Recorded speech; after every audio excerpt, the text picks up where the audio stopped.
The male suicide rate was 17.1 per 100,000 young men. Behind these numbers are individuals that needed help and that didn't get the help that they deserved.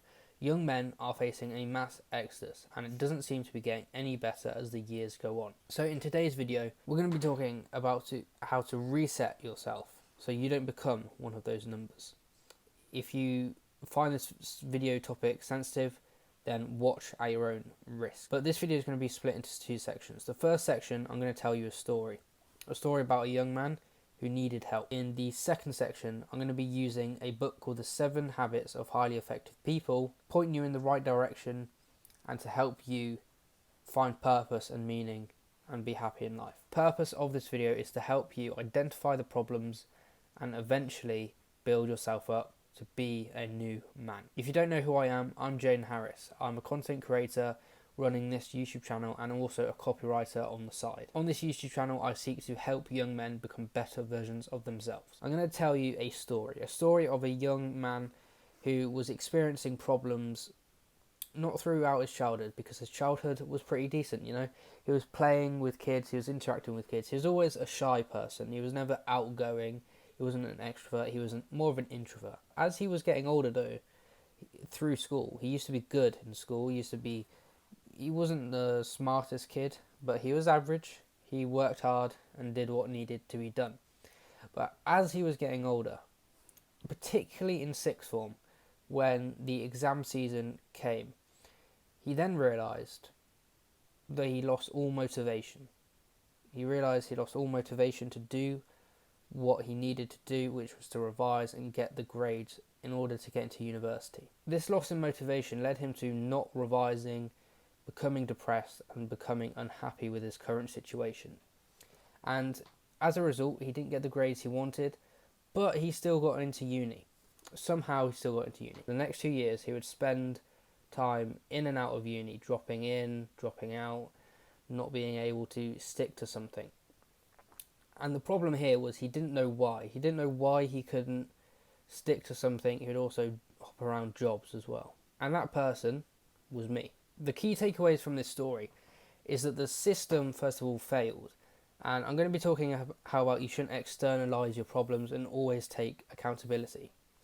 But the truth is the system failed to identify the problems that I had. And if the system worked and the system was a good system, then people like me wouldn't fall through the cracks. Because of this, it led to feeling depressed and feeling awful and not being in the correct mindset to build myself up as someone who wanted to become a successful man. And I was always ambitious. I always wanted to make a lot of money, work hard, work for my money. But the problem is, when you're feeling low and depressed, you experience what I like to call negative thought loops. And once you get into these negative thought loops, it's very hard to break out of them. It's very hard to break out of the cycle of thinking that everything's crap, there's no opportunities out there, when in actual fact there are plenty of opportunities and you can forge your own path forward. But these negative thought loops resulted in bad habits such as going out all the time, and it masks the problem that you fundamentally face, which is a lack of purpose. And with this lack of purpose, you find that you resort to going out and trying to mask these problems. And eventually it led to a ADHD diagnosis, which I don't think was an accurate diagnosis. And I think that's where the system goes wrong as well. Doctors are failing to identify that these young men have no purpose in their life. And if you actually gave them an objective to complete, they would be very happy in doing so. Because if you think about it, it's like video games. If you play video games, you have objectives to complete. And people can sit there for hours up on end playing these games. And if only they would just manifest that into their own life, then they'd be very happy and they'd be the main character of their own life. It wasn't until I began to do some soul searching and began to use the internet in positive ways to actually understand why I was feeling how I was feeling. The internet is a great resource, and a lot of people can use the internet for wrong things, but in my opinion, if you use it correctly, it can be a fantastic resource. It's given us access to different philosophies such as the Eastern philosophies of Buddhism, Taoism, which I talked about in my last video.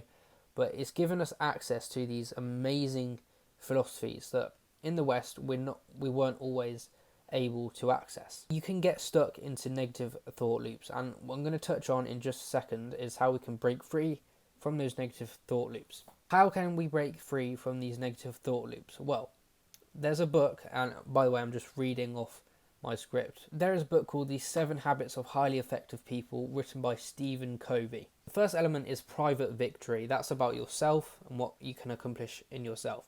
So let's touch on that.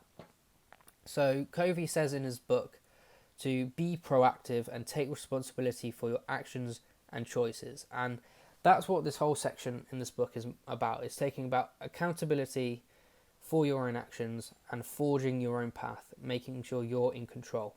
Idea of stoicism as well, but this idea is a Western idea of individualism. You have control and destiny over your own action. A lot of people find issue with that, and I find issue with that personally, because there's no connection to a higher being or the universe around you, which Eastern philosophy does actually cover, which in my last video, if you watch it, you'll find out why.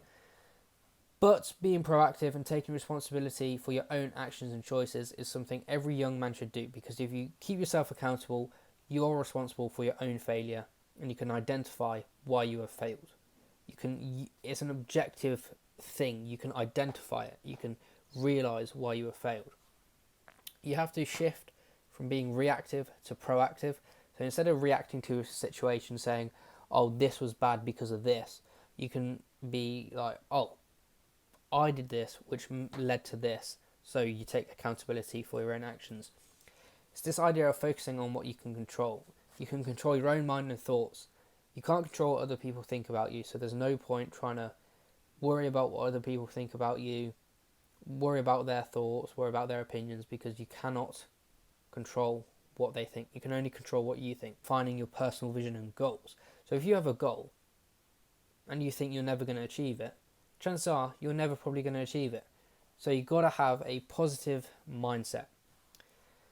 Also, just a bit of practical advice. You've got to prioritize tasks based on their importance, not urgency.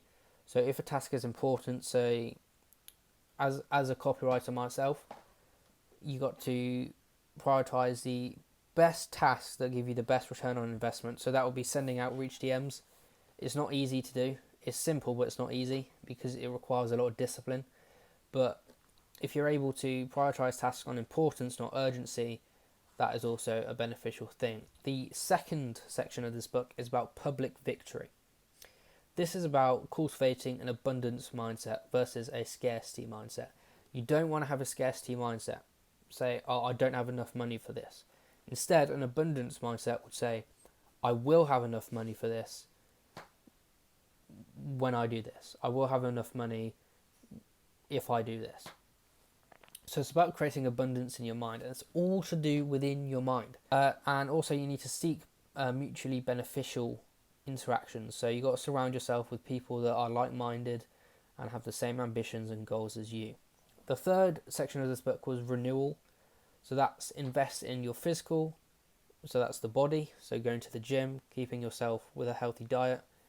Your mental, which is learning new concepts and cognitive thoughts. Emotional, which is your relationships and dealing with your emotions. And spiritual, which is your purpose. So that's a quick summary of the 7 Habits of Highly Effective People. I'd recommend you go and read the book yourself. It's a very good book. What this book is saying is you need to take accountability for your own actions. And as I've said, it's a very Western idea, this idea of individuality. You may find more success in Eastern philosophy, and that's where I'm going to direct you to my last video that I made. It's the video before this, and that's on Eastern versus Western philosophies and how they can help you, and why I think Eastern philosophies are better. So like this video if you found value in it, subscribe for more, and be sure to check out that video that I uploaded previously.